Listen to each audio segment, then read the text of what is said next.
জীবনের কোনো পরিস্থিতিতে যদি এই দৃশ্যটা আপনার সামনে আসে যে আপনি যাদের থেকে সাপোর্ট পাওয়ার আশা রাখার পরও সাপোর্ট পাচ্ছেন না, আপনরাই দূরে সরে যাচ্ছে, মনে রাখবেন আপনার আল্লাহ আপনার উপর দয়া করা শুরু করেছেন। সুবহানাল্লাহ।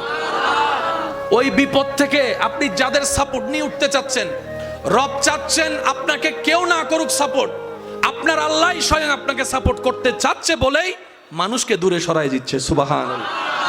জীবনে যদি কখনো দেখেন কাছের মানুষ দূরে সরে যাচ্ছে, বেঈমানি করছে, দুই নাম্বারই করছে, চোখ উল্টাই ফেলছে, আপনি বুঝে নেবেন আল্লাহ তাআলা আপনাকে দুনিয়ার আসল চিত্র দেখাচ্ছে।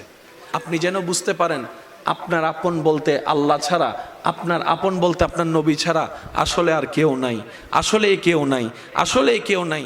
আপনার ভালোবাসার অধিকার পাওয়ার একমাত্র আল্লাহর আছে, স্রষ্টা হিসেবে নবীর আছে।